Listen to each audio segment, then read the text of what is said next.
श्री श्रीमद भक्ति विनोद वाणी वैभव श्री श्री सच्चिदानंद भक्ति ठाकुर जी की जय। हम लोग आज स्मृति प्रस्थान तथा श्री भक्ति विनोद 37 वैभव 36 चैप्टर 37 वैभव स्मृति प्रस्थान और श्री भक्ति विनोद पुराण पंचरात्र इत्यादि। प्रश्न क्रमांक 1, पुराण में जब सभी का अधिकार है तब पुराण शास्त्र वेद से न्यून नहीं है। न्यून, I don't know if it is a Hindi word, is it like कम है? Purana is of lower grade than Vedas, that is the question. Are Puranas at the lower grade compare to Vedas? Because Veda में तो सबका अधिकार नहीं है, पुराण में सभी लोगों का अधिकार है, तो सब लोगों का अधिकार है वो नीचे होंगे? यही प्रश्न। उत्तर, सभी निगमावली का सार तत्व स्वरूप श्री कृष्ण नाम में जिस प्रकार सभी का अधिकार है, तद्रुप वेद तुल्य पुराण इतिहास में भी सभी का अधिकार रहने के कारण उनका महात्मा कभी कम नहीं होता है। जैसे हरिनाम में सबका अधिकार है, मंत्रादि दीक्षादि पंचरात्र के रूप में मत में जो दीक्षा दी है वो पहले नहीं, पहले हरिनाम दिया जा सकता है। हरिनाम चंडाल को भी दिया जा सकता है, चंडाल को हरिनाम मिलते हैं और महामंत्र करते करते वो अपना एक स्टेज में आते हैं, एक मिनिमम क्वालिफिकेशन, तब पंचरात्र दीक्षा आदि दिया जाता है। दीक्षा उनका मुक्ति त्वरान्वित करते हैं और मुक्ति होने के बाद दीक्षा का जो मंत्र है वो रिटायर कर जाता है और मुक्ति के बाद केवल महामंत्र ही चलता है। तो महामंत्र शुरू कहाँ से हुआ? चंडाल स्थान से, चंडाल की जो टोटल डिस्क्वालिफिकेशन वहां से। लेकिन इसका मतलब ये नहीं है कि हरिनाम का मूल्य, हरिनाम का जो विशेषता है, जो गौरव है, वो कम है पंचरात्र दीक्षा से। हरिनाम का महात्मा बहुत है। तो जैसे हरिनाम में सबका अधिकार, पुराने इतिहास में भी सबका अधिकार, इसीलिए इनका महात्मा कम ऐसा स्वीकार नहीं किया जा सकता। जो व्यासदेव जी ने वेद सबको विभाग किए हैं, उन्होंने ही पुराण और इतिहास का संग्रह करता, अतएव तो उसमें पुराण सबका, सभी पुराण का महात्मा और वेद तुल्यता उपलब्ध होता है। प्रश्न क्रमांक 2, गीता शास्त्र का प्रतिपाद्य क्या है? गीता में भक्ति विषय विचार बीच में क्यों रखा गया है? कोई उत्तर दे सकते हैं? गीता शास्त्र का प्रतिपाद्य क्या है? मेनी भक्तों, many general public they read Gita, तो कोई कहना चाहेंगे कि गीता गीता प्रतिपाद्य मतलब what does Gita present, what is the subject presented in Gita शास्त्र? कोई कहना चाहते हैं?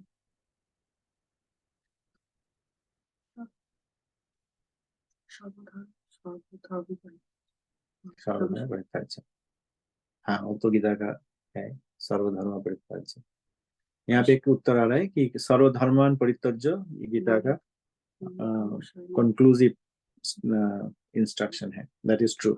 Anyone else? गीता शास्त्र का प्रतिपाद्य क्या वस्तु है?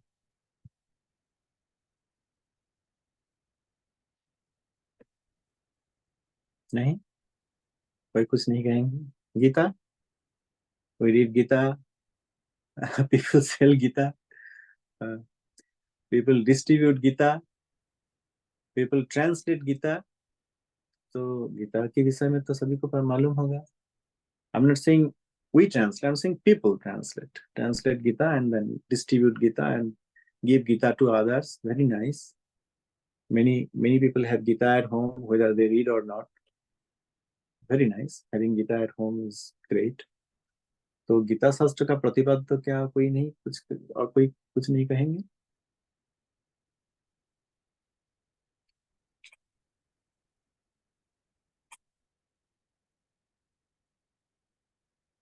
क्यों नहीं कहेंगे? प्रभु जी, प्रतिवाद का क्या मतलब है? प्रतिपाद्य means what is presented in Gita. Gita शास्त्र का विषय वस्तु क्या है, क्या कहना चाहते हैं गीता में भगवान? गीता में क्या कहना चाहते हैं? गीता में क्या शिक्षा है, ये भी कह सकते हैं। प्रतिपाद्य जी।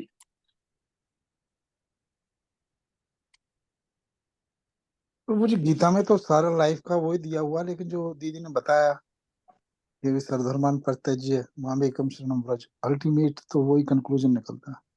Nice, very nice, thank you. Anyone else?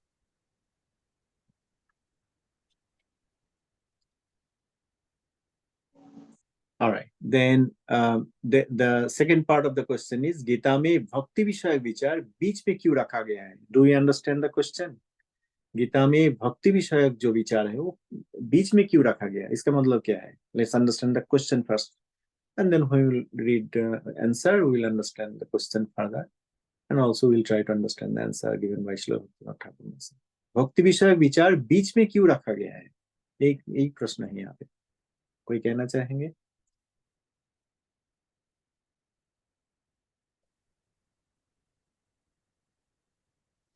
उससे Let's पहले read. मतलब कर्म और जो योग और जो ज्ञान है उसको थोड़ा समझाने की कोशिश की प्रभु जी, ताकि भक्ति थोड़ा सटल विषय है।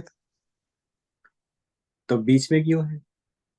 कोई लोग तो ऐसा चिंता कर सकते हैं कि पहले कर्म है, उसके बाद भक्ति, उसके बाद ज्ञान है। सो फर्स्ट कर्म, देन भक्ति, और भक्ति से भी बढ़कर ज्ञान, क्योंकि ज्ञान फाइनली है ना?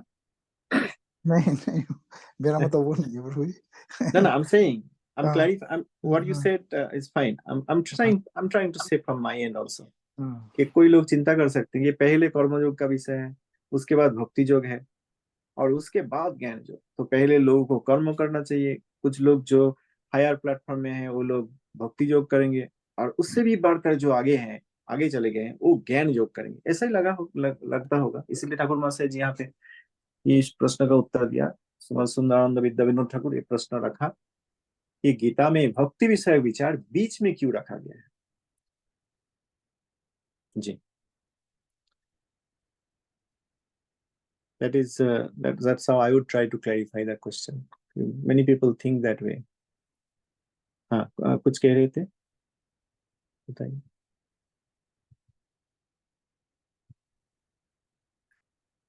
नहीं, अच्छा। सो उत्तर, गीता शास्त्र में 18 अध्याय है, 18 चैप्टर्स। उसमें पहला 6 अध्याय में कर्म, और नेक्स्ट 6 चैप्टर्स, 6 अध्यायों में भक्ति, और toward the end 3 third stage में 6 अध्याय में ज्ञान। सो फर्स्ट थ्रू 6 इज कर्म, एंड देन 7 थ्रू 12 इज भक्ति, एंड 13 थ्रू 18 इज ज्ञान। अलग अलग रूप में विचारित हुआ है, लेकिन अल्टीमेटली भक्ति का ही श्रेष्ठता निर्दिष्ट हुआ है। अल्टीमेटली भक्ति is the final thing, top most. भक्ति अति गूढ़ तत्व, लेकिन ज्ञान और कर्म का जीवन स्वरूप एवं अर्थ साधक। इसीलिए भक्ति विषय विचार को बीच में रखा गया है। जो बीच का 6 अध्याय है, 7 थ्रू 12, इसमें रखा गया है। कर्म भी फल प्रदान नहीं करते हैं, उसमें भक्ति का संयोग ना हो तो फल प्रदान नहीं करते। ज्ञान में भी केवल ज्ञान से कोई ज्ञान का भी फल नहीं मिलता है अगर उनके साथ भक्ति का संयोग ना हो। हम लोग पहले डिस्कस किए हैं, कोई टॉपिक आया था कि भक्ति सन्निवेशित तो होंगे थोड़ा सा भी, तब कर्म फल प्रदान करेंगे और ज्ञान भी फल प्रदान करेंगे। भक्ति का फल नहीं मिलेगा क्योंकि कर्म कर रहे हैं, भक्ति का फल नहीं मिलेगा क्योंकि ज्ञानी है। लेकिन कर्मी और ज्ञानी, उनका कर्म में और ज्ञानी का ज्ञान में भक्ति मिश्रित होना चाहिए, तब वो कर्म फल प्रदान करेंगे और ज्ञान भी फल प्रदान करेंगे। इसलिए बीच में रखा गया है। Like if there are 2 children, where is the mother? At the middle and holding 2 fingers of the 2 children. Similarly, Bhakti Devi is at the middle, क्योंकि कर्म और ज्ञान का जीवन स्वरूप, without bhakti, karma and gyan have no life. And artha sadhak, because of presence of bhakti, karma and fall will be artha sadhak. Artha sadhak means it will give results. इसलिए भक्ति विषय विचार जो मिडिल में जो 6 chapters है वहां पे है। प्रश्न क्रमांक 3, गीता की विचार में जीव का चरम उद्देश्य क्या है? उत्तर, विशुद्ध भक्ति ही गीता शास्त्र में जीव का चरम उद्देश्य रूप में उपदिष्ट हुआ है। गीता की चरम में सर्वधर्मान परित्यज्य श्लोक में भगवत शरणापत्ति ही जो सर्वगुह्यतम उपदेश, ये परिज्ञात होता है। फाइनली भगवान श्री कृष्ण चंद्र सेड सर्वधर्मान परित्यज्य। इन दिस वर्स भगवत शरणापत्ति, शरणापत्ति क्यों? भगवान से सभी प्रकार धर्म परित्याग करके मेरा शरण लो, और तुम्हारा जो अपरेंट पोजीशन का जो अपरेंट धर्म है, ये त्याग करने के लिए जो प्राकृत और जगत का जो पाप आदि हो सकता है, मैं उससे तुमको, I will take care of that. माँ सुचो, you do not think about it. जैसे पुत्र का धर्म माता पिता का सेवा करना, लेकिन पुत्र और कन्या अगर माता पिता का सेवा में हरिभजन का व्याघात हो, असुविधा हो, इसीलिए अगर ना करके हरिभजन का आश्रय करे और पुत्र धर्म ना निभाए, भगवान said I will take care of your पाप, that as a son or as a daughter you did not take care of your parents। क्योंकि वहां पे it's not said that do not take care, I'm saying it is said हरिभजन का अगर बाधा स्वरूप हो, similarly कोई पुत्र कन्या हरिभजन का बाधा हो, तो माता पिता अपना मातृधर्म और पितृधर्म त्याग करके हरिभजन ही करेंगे। तो इनका एग्जाम्पल शास्त्र में कोई सारी जगह में है। तो भगवान स्वयं सेड, स्वयं उन्होंने कहा कि I will take care of you, तो वो पाप से I will deliver you, you do not worry about it. सर्वधर्मान् परित्यज्य मामेकं शरणं व्रज अहं त्वां सर्व पापेभ्यो मोक्षयिष्यामि मा शुचः।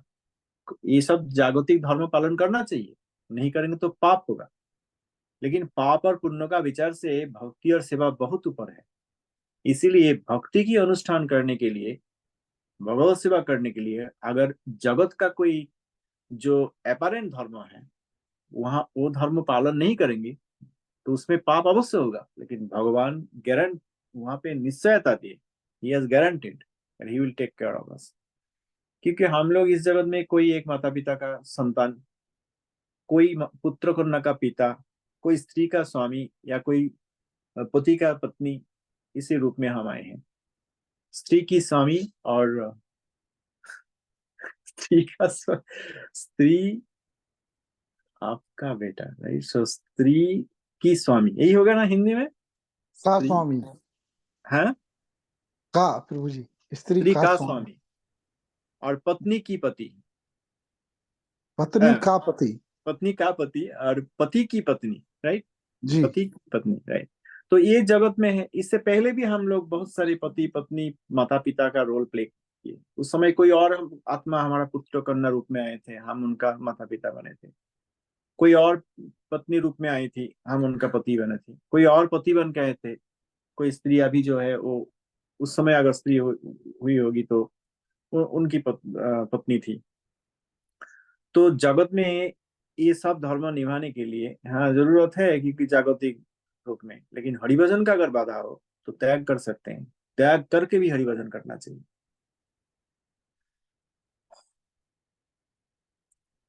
जागतिक कोई भी धर्म, ये तो केवल संबंध का विषय गया, बाकी कोई भी धर्म परित्याग करके भी सर्वधर्मान परित्यज्य एक्सक्लूसिव सरेंडर भगवान का चरण में होना चाहिए।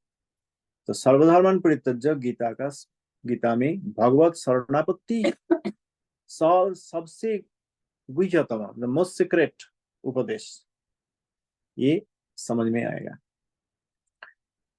प्रश्न क्रमांक 4, गीता क्या युद्धाभिधायक ग्रंथ नहीं है?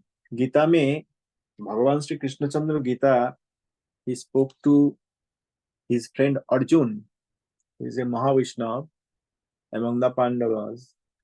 तो उस समय युद्ध होने वाला था। अर्जुन जी ने कहा हम युद्ध नहीं करेंगे।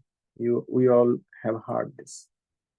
और गीता श्रवण करने के बाद अर्जुन जी युद्ध में प्रवृत्त हुए। यस, नष्टो महास्थितिर्लब्धा, नष्टो महास्थितिर्लब्धा तत्प्रसादान मच्युतम स्थितोस्मि गतो संध्या करिष्ये वचनम तव।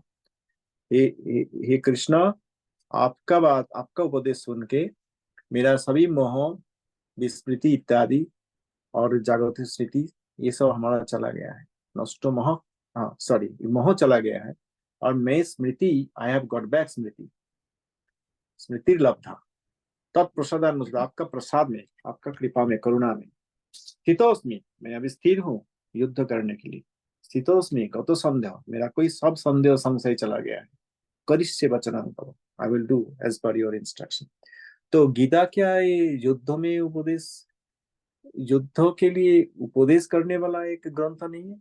यही प्रश्न है। उत्तर, अर्जुन का युद्ध अंगीकार। अर्जुन इज सेइंग करिष्ये वचनम तव, आई विल फाइट, मैं युद्ध करूंगा। ये केवल अधिकार निष्ठा का उदाहरण, केवल मात्र अधिकार निष्ठा का उदाहरण। As a Kshatriya, what is his adhikar as a Kshatriya, that's what there he again got established। ये उनका एग्जाम्पल, ओनली एग्जाम्पल। गीता का चरम तात्पर्य ये नहीं है, चरम तात्पर्य ये नहीं कि अर्जुन जी युद्ध में युद्ध छोड़कर ना जाए, ना भागे, युद्ध करे, ये गीता का चरम तात्पर्य नहीं है। चरम तात्पर्य वही पहला प्रश्न में और आप कोई जो विषय पहले कहा, सर्वधर्मान परित्यज्य, भगवत शरणापत्ति ही गीता का चरम तात्पर्य। युद्ध अंगीकार जो अर्जुन जी ने किए थे उस समय पटभूमि में, वो गीता का केवल गीता का चरम तात्पर्य नहीं है, अधिकार निष्ठा का ही उदाहरण। अच्छा, आज यहीं तक रखते हैं, प्रभु जी को समय देना चाहिए। धन्यवाद, प्रणाम। धन्यवाद। जय निताय। जय निताय प्रभु जी, धन्यवाद।